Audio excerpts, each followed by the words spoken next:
Hey, now that you've started saving, where are you going to put your money? Oh, I'm just gonna put it in my piggy bank. Have you considered making some financial investments? What's that? A financial investment is someplace you put your money where it can grow over time, so you can receive regular income from it, or sell it for a good profit someday. People invest so that they have money for retirement, to grow their wealth in general, or to protect their money from losing value through inflation, which is what will happen if you just keep it in your piggy bank. Unlike a simple savings account, there are some risks involved. You might lose some or all of your money, but without the possibility of risk, there can be no profit. The higher the potential profit, the greater the risk. Oh, that's okay. I don't want to lose my money. It can be scary to think about taking risks, but investing some of your money could lead to some great things.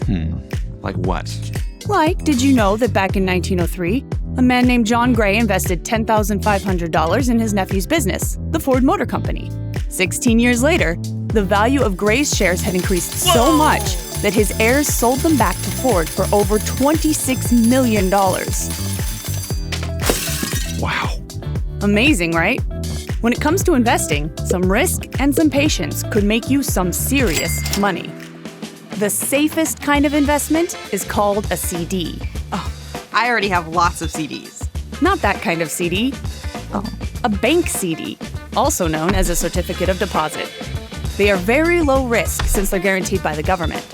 You get your full principal back at the end of the term, anywhere from 1 to 10 years, paying you interest in return.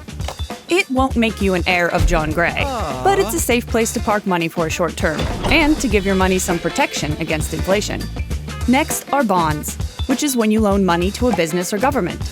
Bonds pay you a fixed amount of interest at regular intervals over time, and you get your principal back at the end. Wait, they give me interest? They do. Let's say you invest $20,000 in a bond that pays 5% interest for 10 years. The yearly interest is $1,000, and you get paid $500 every 6 months for 10 years. At the end, you've earned $10,000 profit, and you get your original $20,000 back. A bond is a bit more risky than a CD, though. Some bonds are guaranteed, but some are not, so you have to know what kind of bond you're buying. And if the company goes bankrupt, you probably won't get your investment back. Oh, one of my friends was telling me about stocks.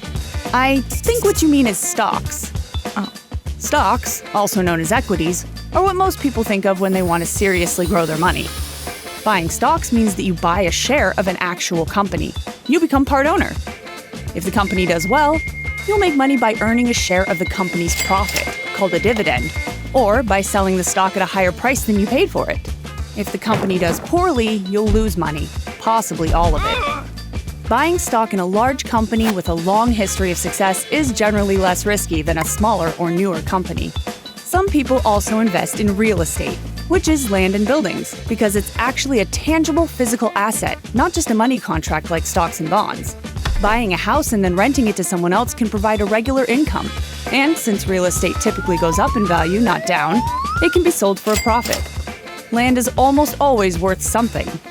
Oh, my friend's doctor's mailman told me about this thing called AutoCoin. You must be talking about a cryptocurrency, which is another kind of investment. Crypto tends to be riskier because it's highly speculative, meaning it's based more on what you think will happen than on real financial information. Investments can take many forms, and there are a lot of different names depending on what is being sold, who is selling them, and why. So, do you think you're ready to invest? Here are a few simple steps you can take. First, determine how much you're able to invest. Risky investments especially should not be made with money you can't afford to lose. Don't risk money that you need for daily food, clothing, and shelter. Only begin investing after you've balanced your budget and saved enough for an emergency fund. Second, diversify by separating your money into several different investments. If one of them goes badly, you won't lose all your money. If you're investing for retirement, you want to take higher risk at first to actively grow wealth, and towards the end, shift to lower risk to protect it. Third, be smart. Do your research and learn from your mistakes, so you'll avoid trendy or emotional investments that don't pay off. Consider a good time, a good risk, and a good price to make your investment profitable from the start. Investments take time to grow, so the sooner you start and the more patient you are, the sweeter and greater the potential return. Like cookies in the oven. When you invest, you give up the opportunity to buy something small now so that you can have something big in the future. Check your budget, and once you can afford it, work on establishing an investment. Maybe start with a CD or bond. But be patient, because good things come to those who wait. And invest wisely. Subscribe and watch more at PragerUkids.com.